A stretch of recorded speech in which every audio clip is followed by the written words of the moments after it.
అప్పుడప్పుడు మన మనసు ఈ లోక మాయలో పడిపోద్ది. చక్కగా మొదట్లో ప్రభు అంటే ఎంతో ఇష్టం, ప్రభు అంటే ఎంతో ప్రాణం, ఆయన కొరకు ఏమైనా చేయడానికి సిద్ధం. అట్లా ఉండేవాళ్ళం. నువ్వు కూడా అలా ఉండేవాడు, అలా ఉండే దానం. యేసయ్య అంటే అంత ప్రాణం నీకు. రక్షణ పొందుకున్న తొలి దినాల్లో యేసయ్య కోసం ఏదైనా చేయడానికి నువ్వు సిద్ధముగా ఉండేవా వ్యక్తివి. అయితే కొన్నేళ్లు గడిచిన తర్వాత నీ హృదయం ఏమైపోయింది? లోక మాయలో పడిపోయింది. ఈ లోకం వైపుకు నీ హృదయం త్రిప్పబడింది. ఈ లోకంలో ఉన్న ఆశల వైపుకు నీ హృదయం త్రిప్పబడింది. యేసు వైపుకు ఉన్న నీ హృదయం ఇప్పుడు ఈ లోకం వైపుకు తిరిగిపోయింది. ఇప్పుడు యేసయ్య అంటే నీకు ఇష్టం ఉండట్లేదు. యేసయ్య కొరకు జీవించాలనే ఆశ ఇప్పుడు నీలో పూర్తిగా చచ్చిపోయింది. ఎంతసేపు ఏమి తిందుమా, ఏమి త్రాగుదమా, ఎక్కడ నివసించుదామా, వీటి మీదే నీ హృదయం అంతా కూడా పెట్టేస్తున్నావు. నీ ఆలోచన అంతా కూడా ఈ లోక జీవితం మీదే, లోకంలో ఉన్న ఐహిక విచారాల మీద నువ్వు పెట్టేస్తున్నావు. నువ్వు మర్చిపోయావు ఈ లోకం శాశ్వతం కాదు, ఈ లోకం తాత్కాలికమే. మన జీవితం కొన్నాళ్ళ మట్టుకే ఈ భూమి మీద.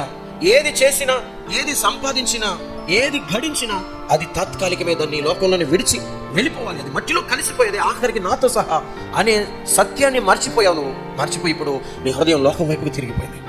చాలా మంది బాప్తిసం తీసుకుంటున్నారు. యేసయ్య నా దేవుడి కాదు, ఆయన నా రక్షకుడు, ఆయన నేను వెంబడిస్తాను. కష్టమైన, నష్టమైన, వ్యాధి అయినా, బాధ అయినా, కలిమి అయినా, లేమైనా ఆయన్ని నేను వెంబడిస్తాను. నా బ్రతుకు దినములన్నీ ఆయన్ని నేను వెంబడిస్తానని ప్రమాణం చేసి బాప్తిసం తీసుకుంటున్నారు. బాప్తిసం తీసుకున్న కొన్ని రోజులు బాగానే ఉంటున్నారు, కానీ ఆ తర్వాత ఏం చేస్తున్నారు? ఆ ప్రమాణాన్ని మర్చిపోతున్నారు, విడిచిపెడుతున్నారు. ఇప్పుడు యేసయ్య కోసం బతకడం ప్రక్కన పెట్టండి, మందిరానికి రావడమే వాళ్లకు కష్టమైపోతుంది, ప్రార్థన చేయడమే వాళ్లకు కష్టమైపోతుంది, ప్రభు కొరకు ఏదైనా చేయడమే, ప్రభు పని చేయడమే వాళ్లకు కష్టమైపోతుంది. ఇప్పుడు అది వాళ్ళు చాలా కష్టంగా చేస్తున్నారు. ఎందుకంటే సాతాను వాళ్ళ హృదయాన్ని వలలో పడేశాడు. బంగారం కన్నా నీవే ఎక్కువయ్యా, స్నేహితుల కన్నా, బంధువుల కన్నా, ఉద్యోగానికన్నా, వ్యాపారానికన్నా, ఈ జీవితంలో దేనికన్నా నీవే ఎక్కువ ప్రభు, నీవే నాకు చాలయ్యా అన్న వ్యక్తిని ఇప్పుడు సాతాను ఏం చేశాడు? మోసంలో పడేశాడు, లోక మాయలో పడేశాడు, లోక ఆశలలోకి త్రిప్పివేశాడు. ఎంతమంది అలాంటి స్థితిలో ఉన్నారు? ఇవదెక్కాలి. ఆలోచన చేయండి. మీ జీవితంలో ఎంత సమయం ప్రభుకి ఇస్తున్నారు?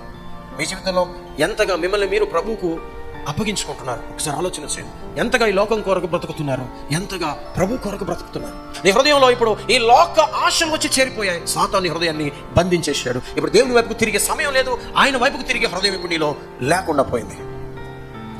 ఆలోచన చేయి. ఈ జీవితం తాత్కాలికం, కొంతకాలమే. ఏది నీ జీవితంలో ప్రాధాన్యం? చెప్పండి అందరూ. ప్రభు కొరకు బ్రతకడమే, ఆయన సువార్త ప్రకటించడమే నా జీవితంలో ప్రాధాన్యం.